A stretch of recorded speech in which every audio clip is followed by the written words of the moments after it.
जी, आप कहाँ तक इस बात को मानते हैं कि हमें अभी स्वतंत्रता नहीं मिली है, क्योंकि जो स्वतंत्रता है ये 2 शब्दों से मिलके बना है, जी सर। स्व धन तंत्र। जी। तो जब हम अपना तंत्र स्थापित करेंगे उस दिन हम कहेंगे कि हम स्वतंत्र हो गए। सर। अनफॉर्चुनेटली अभी जो 3 नए कानून भी बने हैं भारत न्याय संहिता समेत, जी। ये भी old wine in new bottle है। हाँ अभी भी हम कहते हैं कि पुराना सेक्शन ये था, नया सेक्शन ये है। वो तो बात वहीं की वहीं हो गई। बात वहीं की वहीं है, नंबर चेंज हुए हैं खाली। खाली नंबर चेंज हुए हैं। तो जी। वर्मा जी, हमें एक चीज ये समझना चाहिए जी। कि जब हमें बहुत अच्छे ढंग से ये मालूम है कि अंग्रेजों ने भारतीयों में का मनोबल तोड़ने के लिए, उनमें हीन भावना लाने के लिए, उन्हें उत्पीड़ित करने के लिए, अपमानित करने के लिए और शोषित करने के लिए जो व्यवस्था और ढांचा बनाया था, जी। क्या ये अत्यंत ही लज्जाजनक और दुर्भाग्यपूर्ण नहीं है कि हम उसी को ढो रहे हैं? अब सर ये बात तो बिल्कुल 1000% सही है।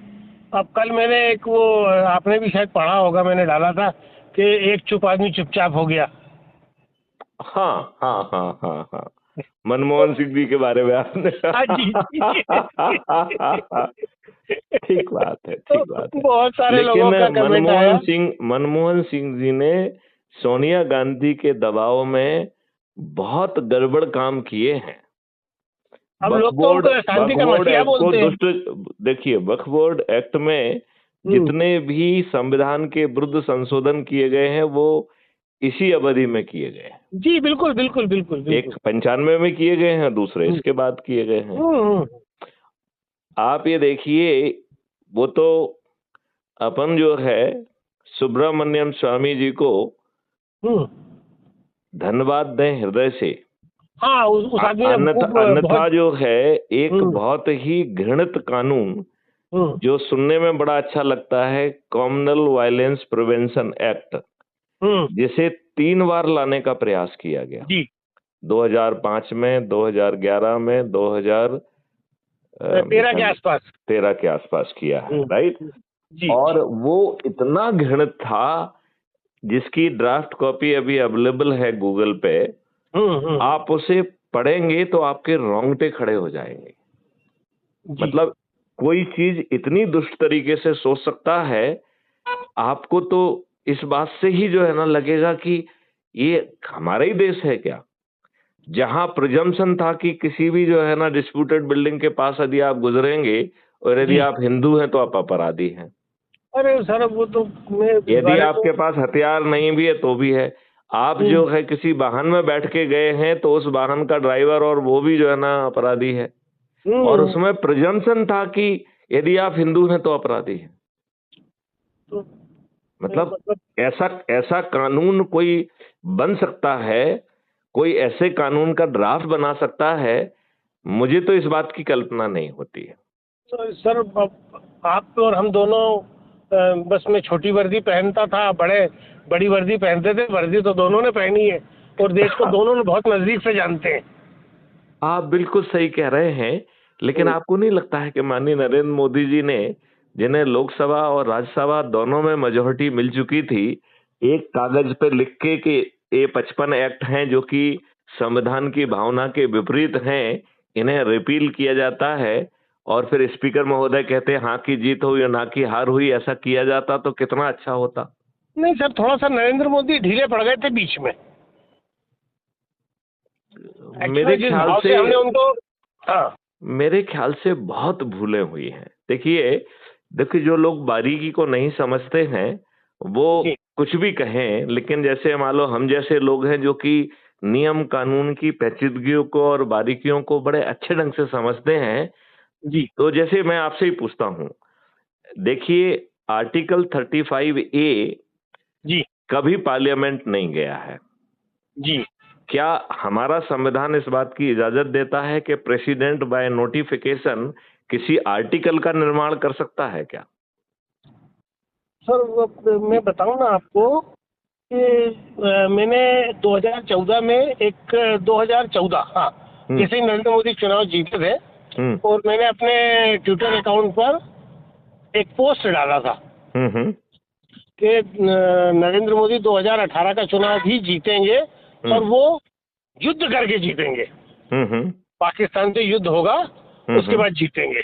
हम्म। और सेम छोटा सा युद्ध हुआ, जिसमें अपन ने एयर स्ट्राइक वगैरह करी, हम्म। और खूब हो हल्ला हुआ कि ऐसा हमने जीवन में पहली बार करा है, पहली बार करा है।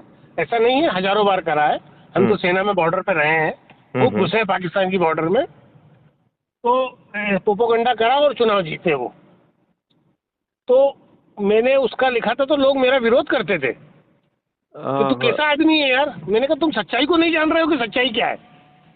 सच्चाई को मैं समझ रहा हूँ कि मैं क्या तो है। ये कह रहा हूं कि जो ये लीवे मिल गए और जो उसे सत्ता में आने का मौका मिला, ये हम्म, एक अच्छी अपॉर्चुनिटी थी, हम्म, लेकिन ये दुर्भाग्यजनक है कि हमने उसका सदुपयोग नहीं कर पाए। नहीं करा सर, नहीं करा, मतलब बिल्कुल नहीं करा। मेरा कष्ट ये है, और हम्म, मेरा कष्ट ये है कि जब मैथिली शरण गुप्त के पास एक ऐसा मॉडल अवेलेबल है जी जिसमें भारत सरकार के पैसे खजाने से पैसा नहीं लगेगा, जी। भारत सरकार के खजाने में 20 गुना ज्यादा पैसा पहुंच जाएगा, हम्म, और वो टैक्स का पैसा नहीं होगा, तो हम अपने देशवासियों को टैक्स मुक्त कर पाएंगे।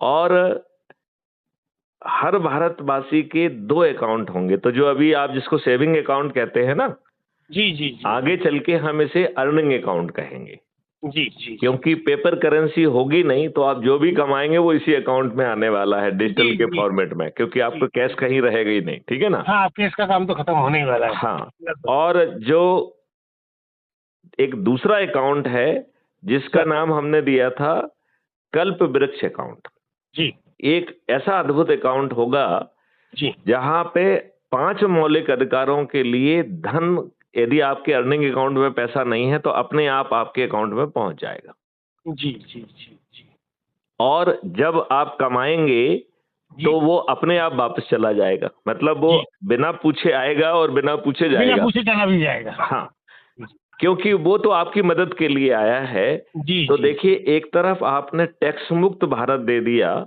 जी और दूसरी तरफ आपने कर्ज मुक्त भारत कर दिया, क्योंकि जी और जो ये मौलिक अधिकार हैं 5, वो कौन से हैं? जी रोजगार का मौलिक अधिकार, शिक्षा का मौलिक अधिकार, स्वास्थ्य जी का मौलिक अधिकार, भोजन का जी मौलिक अधिकार, जी और समृद्धि और खुशहाली का मौलिक अधिकार। जी जी खुशहाली भी है, जी मतलब ऐसे इंस्टीट्यूशंस क्रिएट किए जाएंगे जी। जो आपको खुशहाली लाएंगे, मतलब ऐसा अद्भुत। और सर, इन चीजों को जमीन पे उतारने के लिए भारत सरकार के खजाने से एक पैसा नहीं लेंगे।